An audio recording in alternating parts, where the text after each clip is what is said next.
Comment lutter contre les fraudes sur les DPE, vous savez, les diagnostics de performance énergétique? Un projet de loi a été déposé. Il sera présenté bientôt au Sénat. Bonjour Assad Moueb, merci d'être avec nous. Vous présidez FED Expert, qui est la fédération des professionnels et qui a poussé vraiment un coup de gueule, on peut dire, hein, la colère totale, parce que vous n'en pouvez plus des fraudes. On en est où aujourd'hui? Ça va changer? Alors le projet de loi, il a été voté à l'Assemblée nationale, il a été adopté. Il va être présenté aujourd'hui au Sénat, mais la ministre du Logement, Valérie Létard, s'est engagée à ce qu'il soit voté et appliqué. Donc ce projet de loi comporte en fait un QR code qui va permettre d'identifier numériquement le diagnostiqueur qui va venir chez vous, parce qu'aujourd'hui, une personne pouvait se présenter chez vous, envoyée par un fournisseur d'énergie ou peu importe, et vous ne pouvez pas savoir qui il était, s'il était certifié, agréé, etc. Donc le QR code va permettre de savoir ça. Et ces rapports et photos prises sur site vont être horodatés et géolocalisés pour prouver son déplacement et le temps passé sur place. Oui, donc fini les démarchages téléphoniques avec des faux diagnosticiens, c'est ça, on appelle ça comme ça, ou des diagnostiqueurs. Diagnostiqueur. Ouais. Diagnostiqueurs. Alors comment ça se passe? Que le secteur était vraiment gangréné? Alors écoutez, il y avait beaucoup de ces DPE qui ressortaient à la surface, non pas parce que la majorité des professionnels étaient des mauvais diagnostiqueurs ou des fraudeurs, c'est que il y avait une minorité de fraudeurs, mais étant donné qu'ils arrivaient à faire énormément de DPE du fait qu'ils les fassent de manière irrégulière, eh ben, ils captaient une grande partie du marché. Et c'est pour ça qu'on voyait énormément de DPE erronés ressortir à la surface. Ça veut dire qu'ils étaient faux, donc en fait ils étaient quelque part faux pour qu'on puisse passer à travers les restrictions, puisqu'il ne faut pas oublier qu'avec une lettre G aujourd'hui, on ne peut plus louer son appartement. Passer à travers les restrictions, mais vous faire peur, vous, en tant que propriétaire. C'est-à-dire que si je vous menace de vous mettre une note G et que je vous dis qu'en payant un peu plus cher, on peut s'arranger et on peut passer à une lettre supérieure, vous allez payer. Et pour avoir la mission, je vous fais un prix complètement préférentiel pour que vous puissiez me choisir.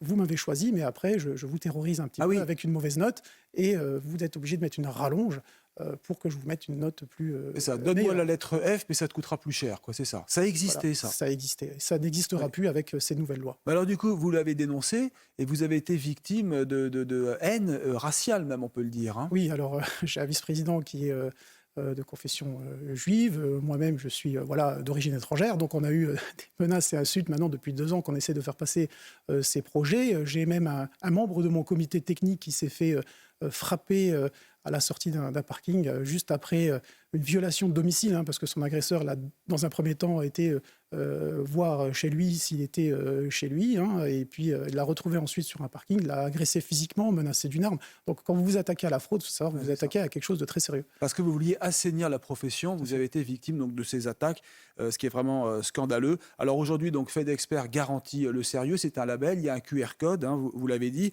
Pour autant, les passoires énergétiques, il y en a de plus en plus, et le marché de l'immobilier est complètement bloqué. Donc c'est quand même un gros problème. Alors il faut savoir que ces fraudeurs sont en partie responsables du grippage, du blocage du marché immobilier. Et je vais vous expliquer un des exemples les plus simples.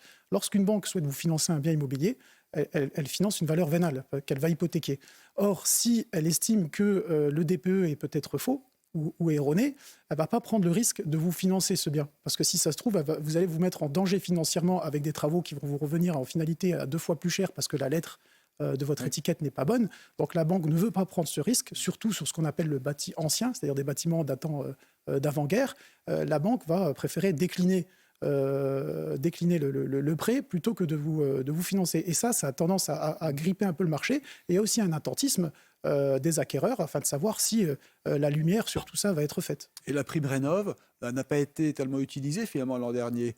Oui, tout à fait. Voilà, donc, il y a un peu moins de la moitié du budget qui a été utilisé. C'est pour ça que pour cette année, on a raboté en fait une bonne partie de ce budget-là, étant donné que l'année dernière, on était loin d'utiliser tout le budget. Mais est-ce que finalement on n'a pas créé une sorte de confusion généralisée avec toute cette législation, cette transition énergétique? Peut-être en fait de trop, non? Est-ce qu'on n'est pas trop dur, trop sévère et que les pauvres Français, j'allais dire, qui veulent se loger ne peuvent plus à cause de ces contraintes? Je pense, et ça c'est mon avis personnel, qu'on a été effectivement un peu vite. On aurait dû par exemple mettre en place tout de suite ces mesures antifraude avant de débloquer de l'argent public, parce que c'est aussi de ça dont il s'agit, c'est de l'argent distribué à tort, et aujourd'hui on voit que c'est un problème, on a tendance à vouloir faire des économies, et c'est un peu ça notre erreur, si vous voulez, c'est-à-dire qu'on a voulu aller trop vite pour répondre aux exigences en matière de transition énergétique, sans avoir assaini finalement les bases, parce que lutter contre la fraude, c'est la base du problème. Et puis ça a aussi pris à la gorge beaucoup de familles qui n'avaient pas les moyens de payer le diagnostic, qui est quand même très cher. Ça, c'est quand même pas normal qu'on fasse des diagnostics aussi coûteux. Rappelez les prix.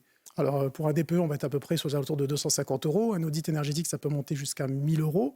Donc, effectivement, dans certains cas, on est obligé de faire un deuxième DPE lorsqu'on se rend compte que le DPE est peut-être faux. Vous savez, aujourd'hui, j'ai un exemple d'une annonce qui est classée D.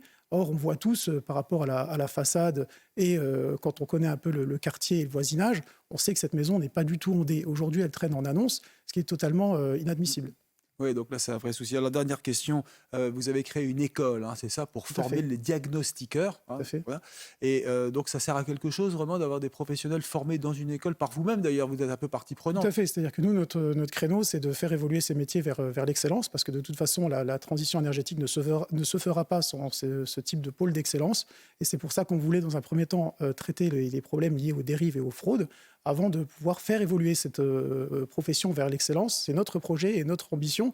Et on a eu une oreille plutôt attentive des pouvoirs publics, en l'occurrence Anna Higlemer, présidente du Conseil national de l'habitat, et la ministre du Logement, Valérie Létard. Donc, vous avez fait beaucoup de lobbying aussi pour obtenir cette fait. formation reconnue par l'État. Tout à fait, parce que c'est ce que mérite la filière du diagnostic immobilier. Très bien. Assad Moueb, merci beaucoup d'être venu, donc président de FedExpert, Fédération des diagnostiqueurs énergéticiens. Merci, restez avec nous sur CNews.